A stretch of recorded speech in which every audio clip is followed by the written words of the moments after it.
Dans cette vidéo, je vais essayer de récapituler le chemin pour immigrer au Canada. Donc, si vous êtes à l'étranger et vous voulez immigrer au Canada, et même si vous êtes au Canada en résidence temporaire et vous voulez avoir la résidence permanente, cette vidéo pourra vous intéresser.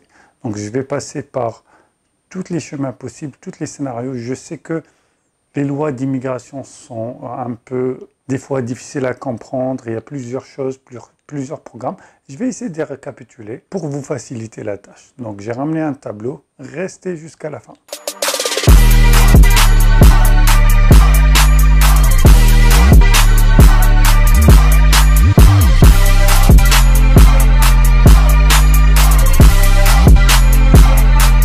Bonjour tout le monde et bienvenue dans ce nouvel épisode de Claire Vision Immigration. Pour tous qui ne me connaissent pas, je suis Ziad Sali, consultant réglementé en immigration canadienne. Et dans cette chaîne, je fais des vidéos sur l'immigration au Canada et sur la vie au Canada. Si vous êtes intéressé pour faire des consultations privées ou des prises en charge de dossiers, veuillez me contacter. Je mets les moyens pour me contacter dans la description. Maintenant, entrons dans le vif du sujet. Donc, si ça vous semble compliqué pour les programmes d'immigration, et c'est normal, ça peut sembler compliqué, même si je veux faciliter la tâche, vous pouvez soit casser la tête et faire votre dossier vous-même, vous avez le droit, ou bien prendre un service de représentant légal. Et là, la majorité des cas, c'est soit un consultant réglementé, et j'insiste sur réglementé, ou avocat. D'immigration, bien sûr. Il doit être en immigration. Soit consultant réglementé en immigration ou un avocat en immigration. C'est les deux les plus communs. OK? Pourquoi je dis ça? Parce qu'il y a plusieurs qui font affaire avec, soi-disant, des agences. Si elle est à l'étranger, ben elle sait, cette agence, qu'elle est protégée. Elle fait de l'illégal, mais elle est protégée parce que le gouvernement canadien ne pourra rien faire pour une entreprise à l'étranger. Et c'est pour ça que ces agences-là, ils prennent cet avantage-là. Et donc, c'est à vous, les clients, de vérifier avec qui vous travaillez. Pourquoi? Quand je demande à des gens pourquoi vous faites affaire avec ces agences-là qui ne sont pas réglementées, ils vont vous dire deux choses. Soit parce qu'ils sont moins chers, moi, c'est normal, ils ne payent pas des frais pour le gouvernement comme nous, on le paye. Soit, ils vont dire, oh, je connais quelqu'un qui a réussi son projet d'immigration avec cette agence-là. Oui, mais est-ce que tu sais que ces agences-là, ils peuvent faire des dossiers avec des éléments illégaux, donc de la fraude. Déjà, eux, s'ils travaillent pas avec des consultants ou des avocats, ou eux-mêmes, le propriétaire n'est pas un consultant ou un avocat, déjà c'est de l'illégal. Donc, s'ils font de l'illégal, ils peuvent faire toutes choses possibles. Et là, s'il y a un cas de fraude, c'est vous que vous serez pénalisé. Vous seriez pénalisé par une interdiction du territoire canadien. Donc, faites attention quand vous faites affaire avec des gens qui ne sont pas réglementés.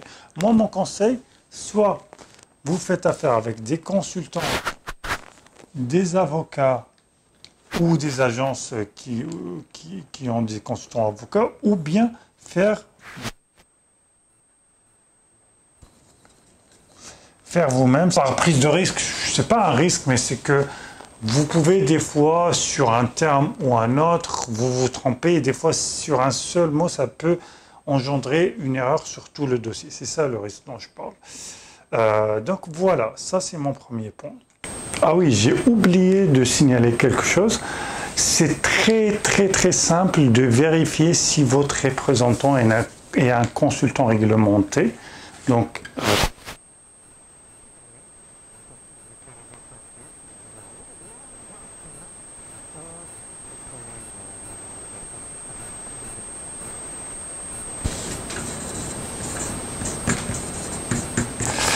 et il y a une section qui s'appelle « Trouver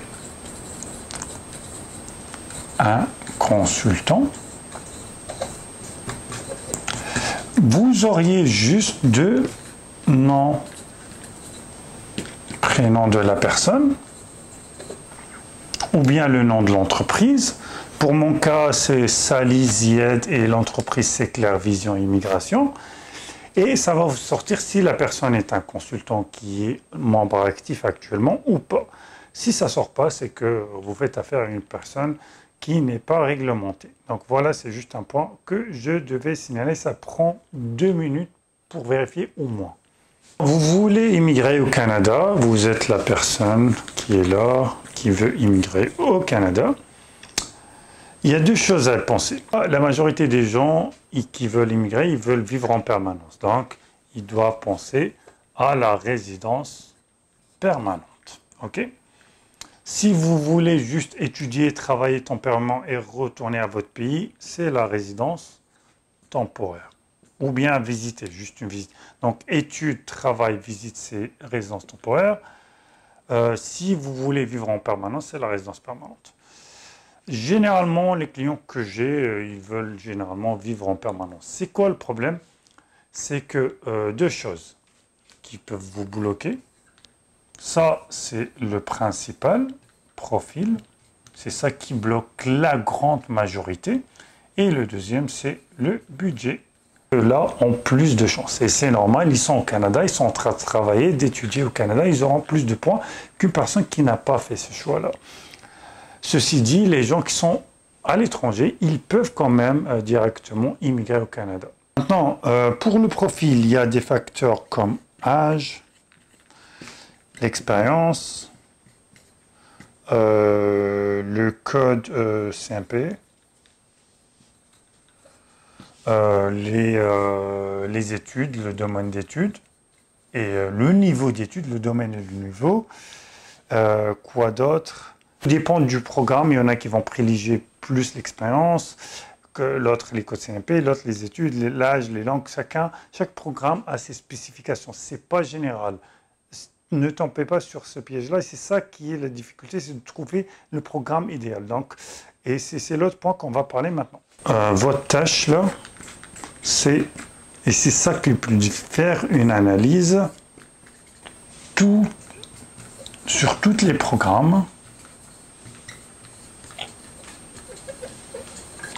de résidence permanente. Première étape, toujours vérifier admissibilité. Oui, vérifier nombre de points.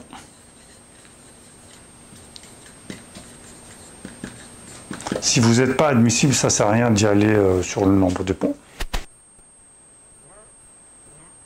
Vous êtes éligible et vous avez le nombre de points, c'est le nombre de points pour un programme, et donc c'est facile le choix. Sinon, si vous en avez plusieurs, donc là, vous allez choisir le programme qui correspond à votre budget, au délai du programme. Chaque programme aura ses propres délais. Il y a des programmes que ça va durer 2 ans, 3 ans, un programme 6 mois. Et l'autre, c'est où vous voulez vivre. Par exemple, les programmes du Québec, ça vous permet de vivre au Québec. Et les programmes hors du Québec, les programmes fédéraux, généralement, ça ne vous permet pas de vivre au Québec. Donc faites attention sur ce point-là. Ça pourrait vous causer des problèmes lors de la demande de la citoyenneté. Là, cette étape est très très importante. Je dis que c'est très important parce que j'en ai eu des clients qui viennent vers moi et qui ont fait la faute de soit sous-estimer cette étape. Qu'est-ce qu'ils font généralement? Ils ne veulent pas faire l'effort à lire et lire jour et nuit sur le site canada.ca. Ils n'ont pas les moyens ou ils ne veulent pas dépenser sur un représentant légal. Ce qu'ils vont faire, ils vont y aller vers les réseaux sociaux. C'est quelque chose dont je suis habitué maintenant. Ils vont vers les réseaux sociaux, essayer ou des chaînes YouTube des gens qui ne sont pas réglementés. Ces informations-là, elles peuvent être erronées ou pas, on ne sait jamais, ou elles peuvent être outdated. Si par exemple, vous parlez à quelqu'un qui a fait l'immigration il y a quelques années, il a réussi avec sa stratégie, mais ça a changé. Les lois d'immigration changent assez fréquemment, donc changement des lois. Ce qui arrive, c'est que vous allez suivre cette personne et elle va vous dire généralement, faites les tests, l'équivalence. Généralement, on va vous dire aussi c'est assez simple, tout est simple, tout est pas compliqué. Vous allez voir que si c'était pas fait, bien faite l'analyse, vous pouvez tomber sur l'erreur que perte d'argent, parce que ces tests d'équivalence coûtent l'argent, de temps et de faux espoirs. D'accord? On imagine que vous avez fait votre analyse correctement de la résidence permanente. Ça, j'insiste, c'est l'étape la plus importante. Mais malheureusement, votre profil ne permet pas sur aucun programme de l'avoir. Il faut penser à la résidence temporaire. Comme on l'a dit précédemment, ça va vous augmenter vos points, votre profil, pour obtenir après la résidence permanente. Donc là, si on parle des autres cas, il y a les études et le travail. J'ai fait une vidéo dans ma chaîne pour comparer les pour et les contre de chacun. Donc la majorité des cas vont penser directement que le travail est de loin meilleur que les études. Ce n'est pas tout à fait vrai. Il y a des avantages et des inconvénients des deux. En gros, je vais résumer les études, l'inconvénient que c'est cher. Donc, mais l'inconvénient, un permis ouvert. Okay. Ça va vous donner un permis de travail ouvert après les études, ce qu'on appelle le PTPD, le permis de travail post-diplôme. C'est le permis fermé et ça, c'est un grand inconvénient. Croyez-le ou pas, il y a une grande différence entre le permis ouvert et le permis fermé en termes de qualité de vie. Parce que là, vous ne pouvez pas changer l'employeur avec lequel vous êtes venu. Et s'il y a des malentendus ou si les conditions ne vous plaisent pas, ça pourrait être un peu décevant. Ces deux choix, ils peuvent vous aider à avoir la résidence permanente. Pour les études, il faut faire très attention parce que le mauvais choix des études, ça peut vous compliquer les tâches. Parce que si vous choisissez bien vos études, vous pouvez directement faire études, résidence permanente. Si vous avez fait le mauvais choix, ben là, ça va être études, permis de travail, post-diplôme, travailler, et puis résidence permanente. Et encore plus, maintenant, il y a beaucoup d'établissements qui sont plus éligibles au PTPD. Donc, vous pourriez être dans un cas où étudier et dans l'obligation de retourner chez vous. Travail,